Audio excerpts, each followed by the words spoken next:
আসসালামু আলাইকুম বন্ধু বান্ধবীগণ, আপনারা সবাই কেমন আছেন? আশা করি আপনারা সবাই অনেক অনেক বেশি ভালো আছেন। চকবার আইসক্রিম খাইতে পছন্দ হয় না এমন মানুষ খুঁজে পাওয়া মুশকিল, কিন্তু এই চকবার আইসক্রিমের উপরে হালকা চামড়ার মতো একটা লেয়ারে থাকে চকলেট, এক্সের ফাইজ হই বুঝছেন। তাই আজগো আপনাকে আমি এমন একটা চকবার আইসক্রিম বানাইয়া দেখামু যেটার গলা হইতে তলা পর্যন্ত থাকবে এককালে চকলেটে গা দান্যা। আর এই চকবার আইসক্রিম বানাইনার জন্য প্রথমে মুই নিয়ে নিছি চকোফান বিস্কুটের 3টা প্যাকেট।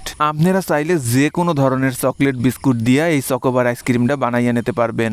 এখন আস্তে একটা বিস্কুটের প্যাকেট নিয়ে এই বিলক্ষ মুগুর দিয়া হালকা হালকা করিয়া বাইরে বিস্কুটগুলার একদম গুঁড়া গুঁড়া পাউডার বানাইয়া হালামু। মুগুরটা দিয়ে একটু সাবধানে ওসাইতে হইবে, খেয়াল রাখতে হইবে ওসাইনার ঠেলায় যাতে প্যাকেটটা ফাইট দেওয়া না যায়। এই বিল ঝিরিমিরি গুড়ুমুড়ু হরিয়া বিস্কুটগুলারে গুঁড়া বানাইনার পর এখন মগো লাগবে এক বাড়ি।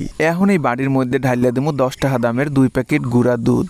আপনারা চাইলে লিকুইড গরুর দুধও দিতে পারেন, তাই গুঁড়া দুধ দিলে ফ্লেভারটা একটু ভালো পাওয়া যায়। বাড়িটার মধ্যে দুই প্যাকেট গুঁড়া দুধ ঢালার পর এখন এর মধ্যে ঢালিয়ে দেবো অল্প পরিমাণে উষ্ণ গরম পানি। এর মধ্যে খুব বেশি গরম পানি দেওয়ার দরকার নাই, একদম হালকা গরম বানাইয়া নিলেই হইবে। এখন একটু চামচ দিয়া গুডুমুডু হরিয়া সমস্ত গুঁড়া দুধ হানিরে পানির লগে সুন্দর মতো গোলাইয়া নিমু। গুঁড়া দুধ হানি গোলাইনা হইয়া গেলে এখন এর মধ্যে দিয়ে দেবো 2 টেবিল চামচ চিনি। এখন আবারও চামচ দিয়া ঝাঁকানাকা হরিয়া ঘুরিয়া সমস্ত চিনি হানিরে দুধের লগে সুন্দর মতো মিশাইয়া দিমু। ব্যাস, চকবার আইসক্রিমের জন্য দুধ রেডি। একটু আগে যে বিস্কুট গুলারে ওসাইয়া গুঁড়া বানাইয়া এনেছিলাম এখন একটু প্যাকেট নিয়ে প্যাকেটের মুখটারে কাইডা নিমু। আর আইসগুড়ি আইসক্রিম বানানোর জন্য কিন্তু আলাদা করিয়া কোনো আইসক্রিমের মোল্ড দরকার হইবে না। সমস্ত বিস্কুটের প্যাকেটগুলার মুখ কাইডাই বিলেক্ক বাড়ির উপরে বওয়াইয়া নিছি। এখন একটা বিস্কুটের প্যাকেট নিয়ে এর মধ্যে দিয়ে দেবো গোলাইনা দুধ চিনির মিশ্রণ।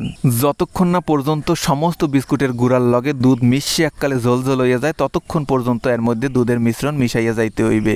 এককালে এই প্যাকেটের তলার বিস্কুটের গুড়ার ভিতরে যাতে ভালো মতো দুধের মিশ্রণটা ঢোয়ে সেই জন্য প্যাকেটটারে বিল হরিয়া ঘুরাইয়া হাত দিয়ে চাপে দিতে হইবে। আর পরে চামচ দিয়ে বিল হরিয়া জাউলাইয়া ঘুইডা দিতে হইবে। এমন ভাবে ঘুইডা দিতে হইবে যাতে বিস্কুটের দানাগুলো আস্তে আস্তে হইয়া না থাকে, সমস্ত দানাগুলো দুধের লগে সুন্দর মতো মিশা যায়। এখন মোর লাগবে আইসক্রিমের কাডি। আইসক্রিমের এই মিশ্রণের মধ্যে এখন হান্দাইয়া দিছি একটু আইসক্রিমের কাডি। আইসক্রিমের কাডি না থাকলেও কোনো সমস্যা নাই, চামচ আতা খুন্তি যা পাইবেন হেইয়া এর মধ্যে হান্দাইয়া দিলেই হইবে। আইসক্রিমের কাডি থাকা না থাকা মেইন বিষয় না, মেইন বিষয় হইতেছে যাইয়া আইসক্রিমটা ধরিয়া ঠিক মতো চুইয়া খাইতে পারতে আছেন কিনা। হ্যাঁ, ছাড়াও বাজার দেখে না আইসক্রিম গুলা খাওয়ার পর কাডিগুলারে হালাইয়া না দিয়া ধুইয়া ভালো মতো রাখিয়া দিলেই পরবর্তীতে এবিল হইয়া ব্যবহার করা যায়। হ্যাঁ, মানে হইতেছে যাইয়া পুরানো হালাইয়া দেওয়া জিনিস রিসাইকেল হরা। আজগুর এই আইসক্রিমের রেসিপিতে কিন্তু এই বিস্কুটের প্যাকেটটাও হালাইয়া দিতে আসি না। আজগুর এই চকোফান বিস্কুটের প্যাকেটটা আইসক্রিমের মোল্টের কাজ হবে। এখন এক এক করে সমস্ত বিস্কুটের প্যাকেটের মধ্যে দুধের মিশ্রণ দিয়া চামচ দিয়ে এবিল গুডুমুডু হইয়া ঘুইডা দুধের মিশ্রণ হানি এই চকোফান বিস্কুটের লগে মিশাইয়া দিছি।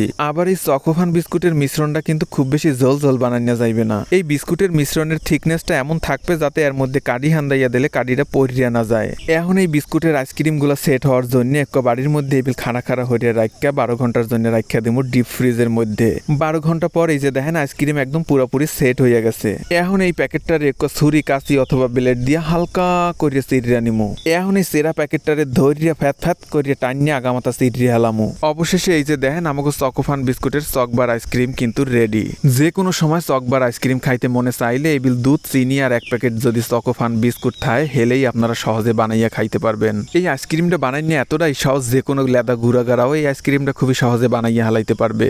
ভিডিওটা শেষ পর্যন্ত দেখার জন্য আপনাকে সবাই বেমালা ধন্যবাদ। সবাই অনেক বেশি ভালো থাকেন। আল্লাহ হাফেজ।